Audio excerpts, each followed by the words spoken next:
Good evening and welcome to the Border Zone project. Today's our guest is Ambassador of Germany to Georgia, His Excellency Hubert Knirša. Welcome to the Border Zone. You spent many years in Russia, so you know what's going on there. You know already what's going on here. You spent a year here. Could you please compare the level of freedom, human rights in these two countries? Oh, well, in Georgia, I'm very happy to live in a country that is approaching the European Union, that has adopted European standards of democracy, of free media, that has a democratic constitution, but a country that is also conscious that it has to build up its democracy, that reality has to live up to the letter of the law. And this is a process that we support, we, the international partners, the European Union, the United States, and many others. And I see Georgia as a very vibrant country with a vibrant public opinion, a lot of public strife, also the young democracy, as I see it. You saw the protest activities during the summer, and in Russia, for example, it was called some American or Western activities in Georgia against Russia. Do you see Georgian protest activities as some international influence in Georgia? Well, protests, of course, happen in every country, in democratic countries, in less democratic countries. And in Georgia, when things happen, people sometimes take to the street and express their opinion. This is But is it normal. European Union and United States who pushed the people to protest? Well, I didn't push anybody to protest. You didn't? That's for sure. That's for sure. Understood. Could you please tell me, this year or recent years, relations between European Union and Georgia, what is it about? What are the major topics, and which support European Union or Germany concretely provide to the country, to the people of Georgia? Mm-hmm. Well, the EU and Georgia are, first of all, united in the Eastern Partnership. We also signed an association agreement 5 years ago. And this agreement lays out an entire program of cooperation, also of approximation in the legal sphere. And the Parliament of Georgia, the government of Georgia is working very actively to put this program into practice. We are following this as the European partners. Sometimes we are pushing, urging on. We are offering assistance, and financial assistance of the EU is very broad and to many sectors. And in addition to that, you have the assistance that comes from individual member states. Numbers are always difficult for me.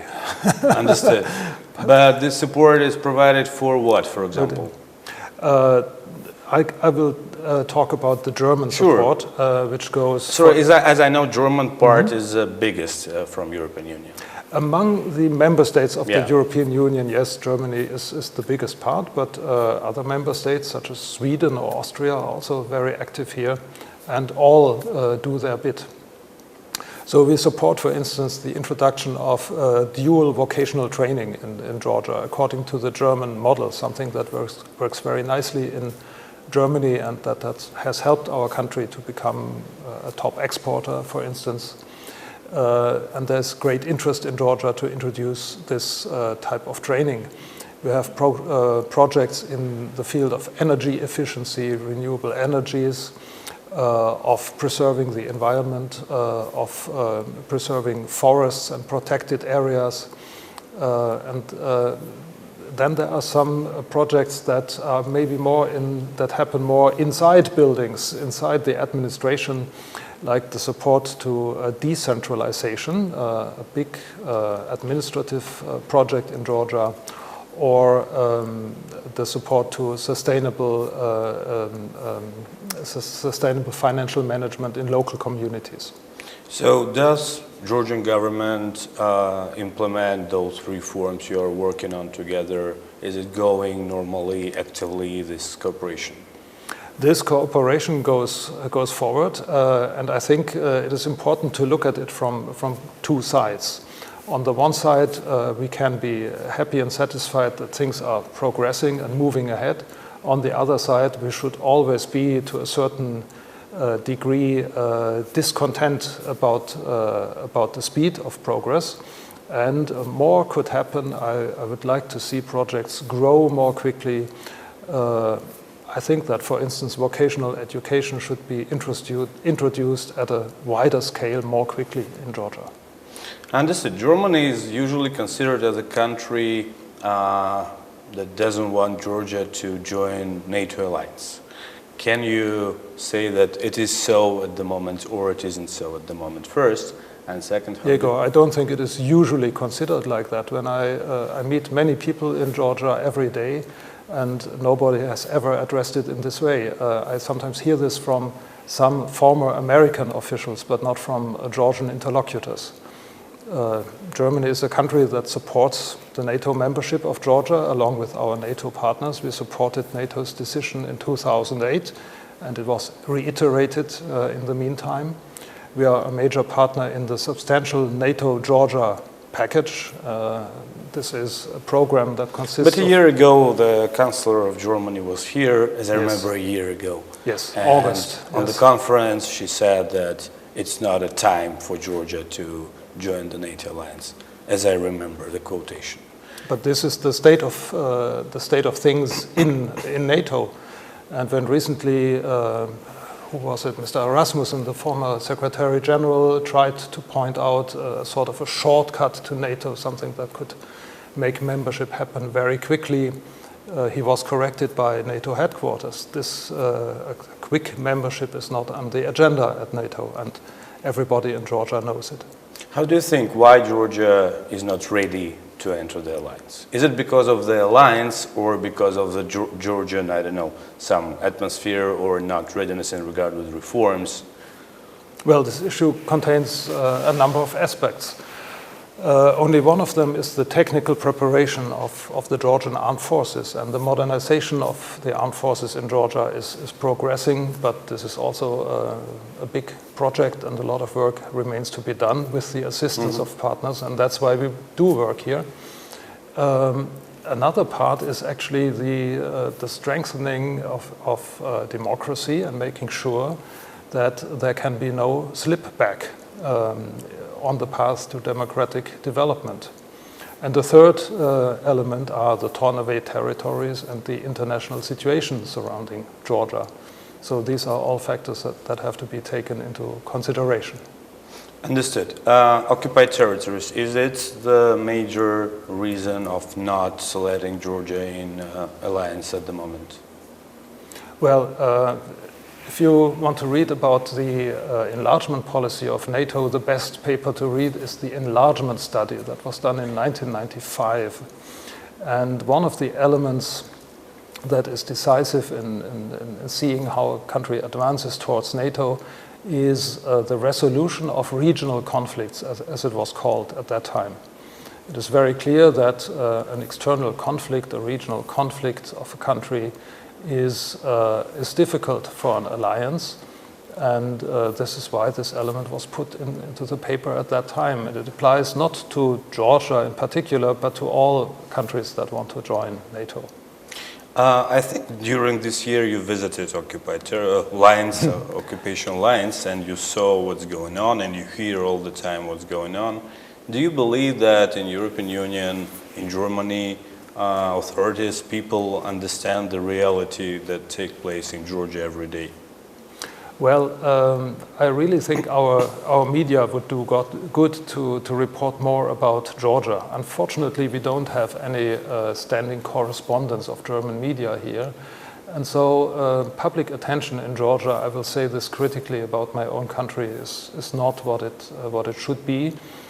On the other hand, so many Germans are coming to Georgia now as tourists. And when I talk to people in Germany, I see that they are quite well informed, despite this medium-high interest of the media, let's call it that way. They know about the situation of Georgia, they are very interested, and they come back and they want to learn more. Did you visit occupation lines? I joined the EU monitoring mission a couple of times for patrols, so I've seen a bit of these very long lines cutting into Georgian territory, yes. So just briefly, could you please say what did you see with your eyes for audience to maybe not to believe to journalists. They believe that all journalists are propaganda machine, but to you, you saw it. What's going on there? Well, in many places you can see that the barbed wire cuts across not only the landscape, but it cuts through villages, and one house is on one side and the other house is on the other side. Sometimes a person lives here and his or her garden is on the other side. So local communities are really torn apart.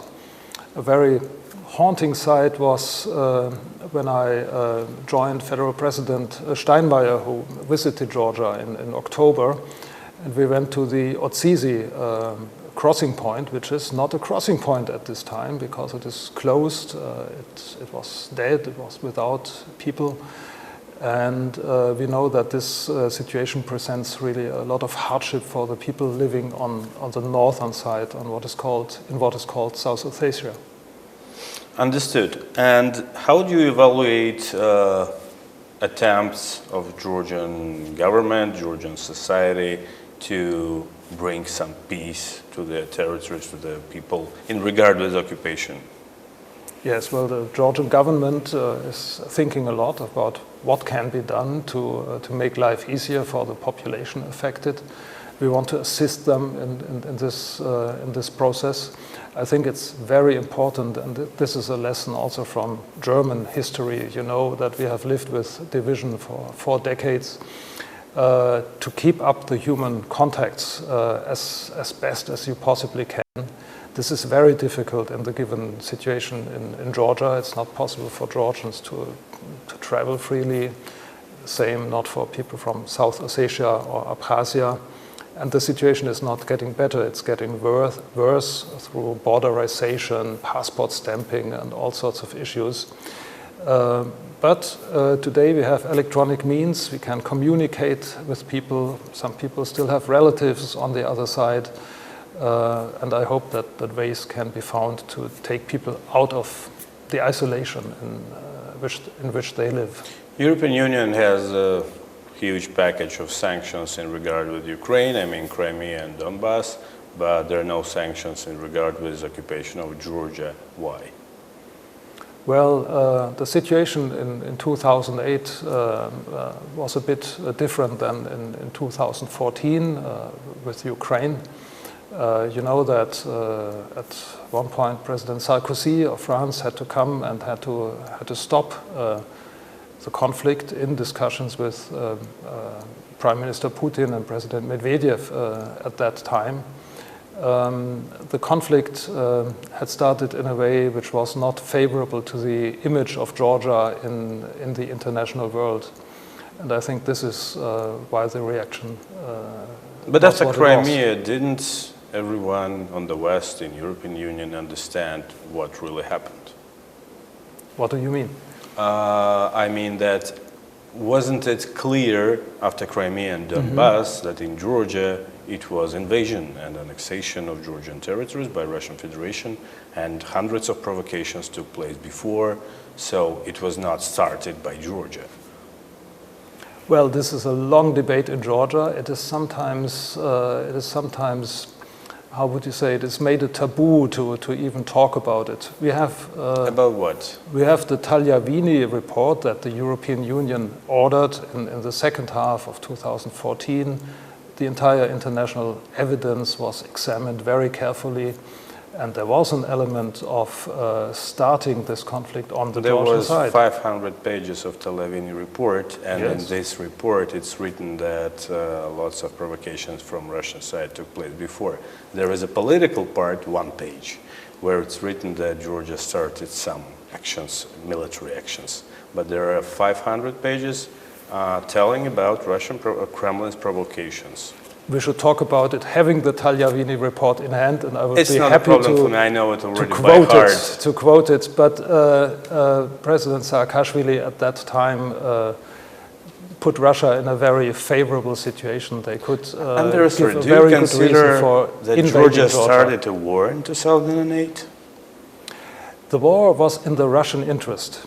But the actions of the Georgian government, including military action, gave a very good pretext, offered a good pretext to Russia for its... So after Crimea in 2014, isn't it clear now that in Ukraine, for example, central government didn't take any military actions? Isn't it clear that Putin will anyway annex South Ossetia, so-called South Ossetia and Abkhazia, in regard with what happened in 2014? Well, it seems that this is not the Russian intention. We know that especially South Ossetia already wanted to join North Ossetia and thereby the Russian Federation, and this doesn't seem to be the Russian policy, at least not for now. I'm wondering what may be behind it. I'm not very clear on this point. Okay, we cannot avoid the general topic at the moment in Georgia, and you are taking part actively in all processes, of course, as a representative of international community. How do you evaluate the current processes? What's going on in Georgia? I mean, protest activities in regard with election system reform, and etc. Opposition shouts on all international platform that it is some kind of turn to the Kremlin. Government says it's fine, we're working with European Union, United States, nothing really important happened. How do you evaluate it as a representative of Germany in Georgia? Well, the tension between Russia and Georgia and the Russian pressure on Georgia also has effects in domestic politics, and Georgian political actors are very quick to say that the other guy is working for Russia. This is a standard argument. But we have a long-standing dispute about the electoral system in Georgia, and for years already it is clear that Georgia should move to a proportionate election system. This was put into the constitution in 2017, the constitutional reform. Then the decision was reversed, relating to only one election, the one that will take place next year, which will still take place more or less under the old system. In June, again, we had an element that actually sped up the situation, and reacting to protests, the Georgian Dream government decided to switch to the proportionate election system already in 2020. But after that came a second reversal. And so you see, life is never dull in Georgia. There's never a boring moment. And of course, the more often policy changed, the more frustrated people became about this back and forth of electoral reform. I think it's a good thing that the government and the opposition side are now talking to each other, and they're working towards an election system for 2020 that should be based on a broad consensus. And this is not a matter that should be put off into the future, but if you know that it is a good thing, then it should happen as quickly as possible. European Union delegation as well as US Embassy in Tbilisi made a statement. They told about disappointment and lack of trust to the current government. Do you support such a statements as a major country of the European Union representative? Well, our statements referred to the situation in Georgia, and we said that the election system should enjoy the trust of the population, and this is what is in danger. It's not the trust of the EU or Germany that we put into Georgia.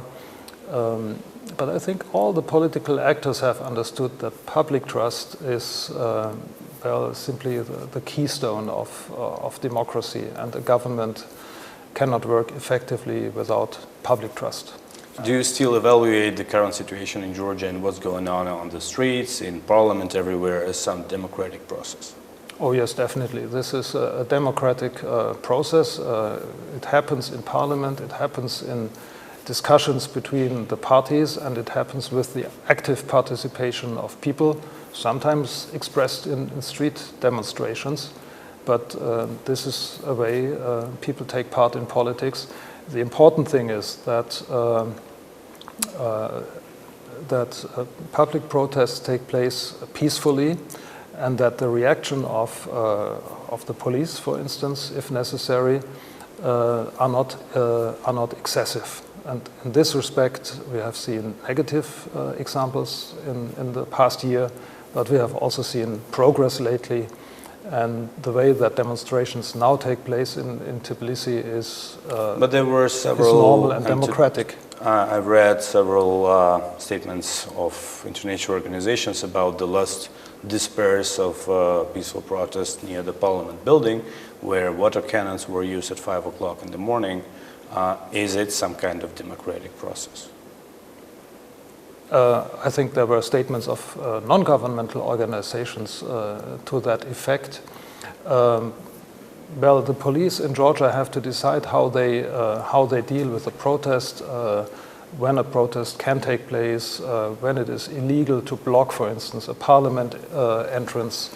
And this I understand, blocking your house or my house or the house of democracy is not a means of the democratic dispute and debate.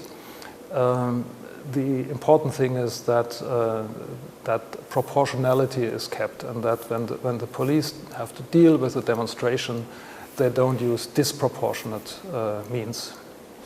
I would disagree, but anyway. The final question, could you please tell me, like, this year, is it your first year in Georgia? Or I'm you now visited? in my second. I'm now in my second year already. Yeah, but did you visit Georgia before? Yes. Yeah? I visited Georgia as a tourist, yes. Did you see it like many years ago?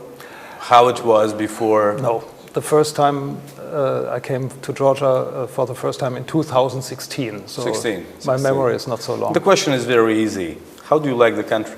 Oh, it's a fantastic country. I've traveled to almost every region of Georgia. I've seen a lot. I've met a lot of people. My wife and I like hiking in the mountains. We have seen Svaneti and Tusheti, and we love the Kakheti region very much. And we've been to the Kutaisi area and Imereti. And, is it safe and good for European tourists to arrive to Georgia? Absolutely, absolutely. I can also say that as an ambassador, we have a consular department in the embassy. So if there was any trouble for tourists, let's say theft or crime of any kind, we would know about it, but we see that Germans, Europeans, and all tourists experience Georgia as a very peaceful and a country with an enormously impressive culture of welcoming guests. This is something I've never seen in the same way in any other country. Thanks a lot for the interview. Thank you, Igor. Pleasure to talk to you.